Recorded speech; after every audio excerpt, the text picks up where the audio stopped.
Hello and welcome. In today's video, I'm going to show you how to do the granny rectangle.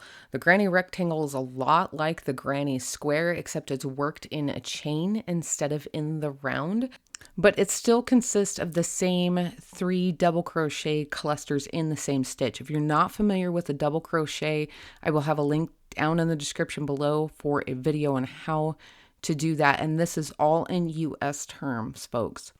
All right, so let's get started on round 1. Once you get past round 1, it is pretty much smooth sailing from there.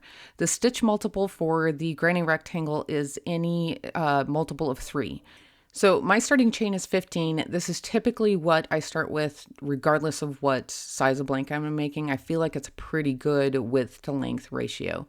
So I'm going to start with the 3rd chain for my hook. Remember that 1 here on my hook never counts. So I'll count down 1, 2, and 3.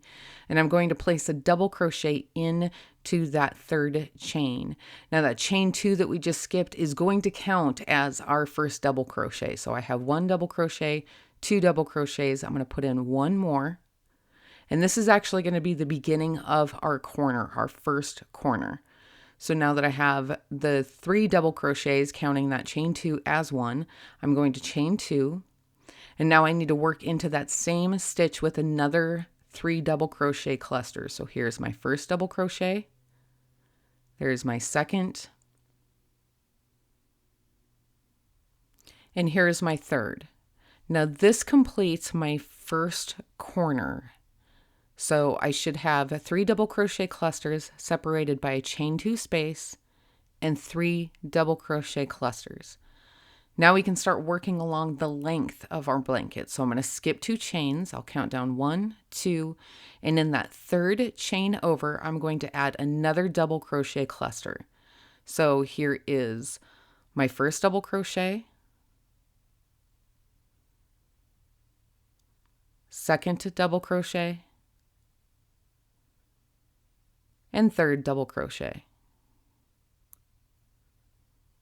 So let's do it again. So I will skip 2 chains, and working in the 3rd chain over, I'm going to add another double crochet cluster. So here's my first double crochet, second double crochet, and 3rd double crochet. If you're following along with me, you should only have 3 chains left. So we're going to skip 2, and in that last chain in our row here, we're going to start with our first granny cluster. So it is going to mirror the other side. So I need to add my first double crochet in the same stitch, second double crochet, and 3rd double crochet. And to make corner number 2, we need to chain 2. And working in that same space, we're going to add another double crochet cluster. So first double crochet, second double crochet,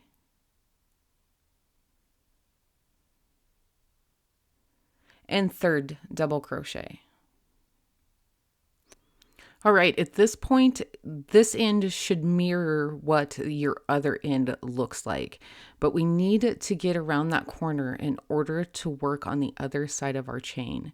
So we're going to continue to work in that same stitch that we just finished that last double crochet cluster in order to get around the corner, and then we're going to do the same thing on the other side. So I'm going to chain 2, and in that same space, I'm going to add another double crochet cluster. So there's number 1. There's my second double crochet and my 3rd double crochet. Now this completes our 3rd corner. It's going to look kind of rounded right now, and that's okay. As your project continues to grow, it'll straighten out and the corners will be a little bit more squared, more of a 90-degree angle. All right, so working in that chain space from the other side of our chain where we had that first double crochet cluster, we're going to add another double crochet cluster. So I've added 1, there's 2, now there's 3. This side is really easy because you're just going to work into those chains that you worked in from the other side of the chain.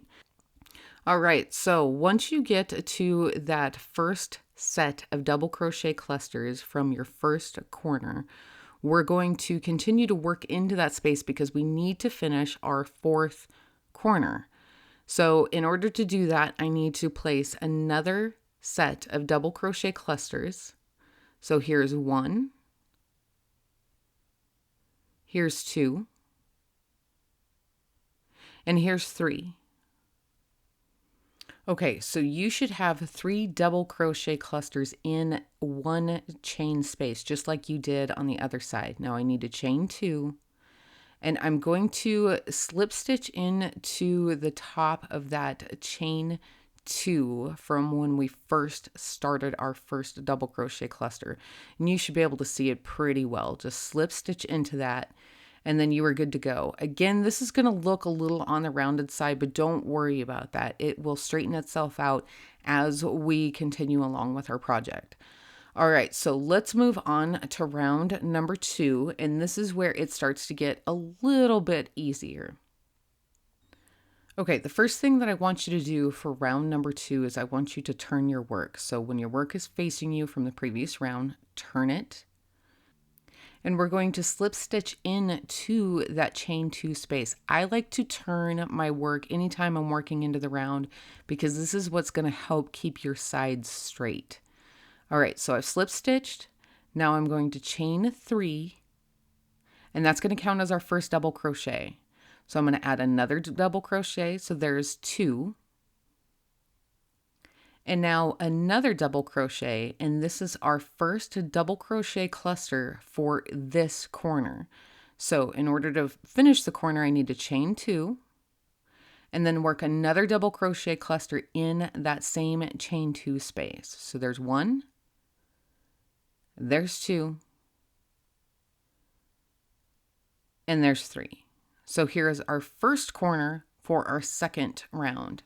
So going forward, we're pretty much just going to repeat the same thing. I do not chain in between my double crochet clusters unless it's in the corner, and then I do the chain 2.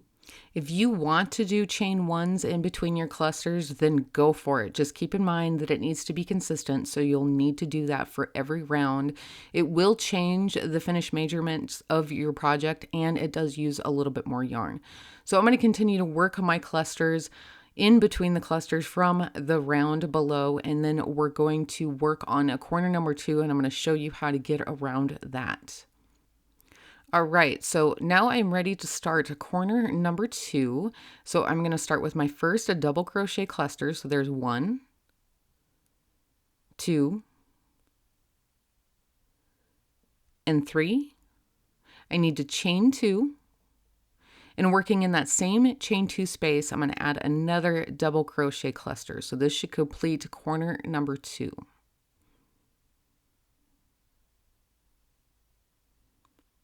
All right, so I'm going to move immediately into the next chain 2 space, and I'm going to do the same thing that I just did for corner number 2. So I need a double crochet cluster, a chain 2, and a double crochet cluster in that same space. Okay, now that we have turned the corner, I want you to work those 3 double crochet clusters in between the clusters from the round below, and then I will meet you up at corner number 4, and I will show you how to finish off this round. Okay, so I have corner number 4 completed, so I'm going to slip stitch into the top of that chain 3 from that first double crochet cluster. And if you're going to continue on with the same color, you would slip stitch, turn, work into that space between those double crochet clusters, and then just continue on like you've been doing. However, I'm going to show you how to change colors. So make sure all of your ends are weaved in, and then we can move on from there. Okay, so making sure that all of your ends are weaved in, I want the front side of your work facing you. So the side of the round that you just finished, I want that facing you.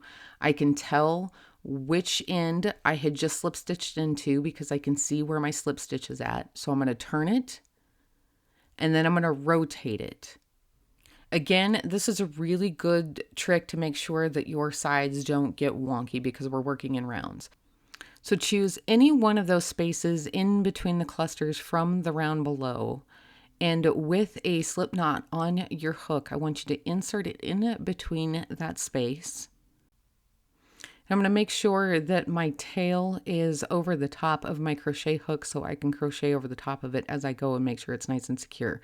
So yarn over, pull up a loop, yarn over, pull through 1, and yarn over and pull through 2. This is an extended single crochet, and this is a really handy way to start your double crochet cluster. That will count as your first double crochet. So there was number 2 and now number 3, and we will just continue to work this round like we did the round below. Super duper easy. Make sure that you have 3 double crochet clusters in between the clusters from the row below. Your corners are 3 double crochet, chain 2, 3 double crochet, and then you just keep trucking along. Super duper easy once you get past that first row, folks. This is one of my favorites because it is super awesome for lots and lots of color work, and it's a really fun twist on the granny blanket. And that's all there is for me today. If you missed anything, feel free to go back and rewatch. I will have a link down in the description below for written instructions for the granny rectangle. I will also have links to patterns in the Ruby Gray shop featuring the Infinity Granny Rectangle Stitch. Thanks so much for stopping by. Love your face.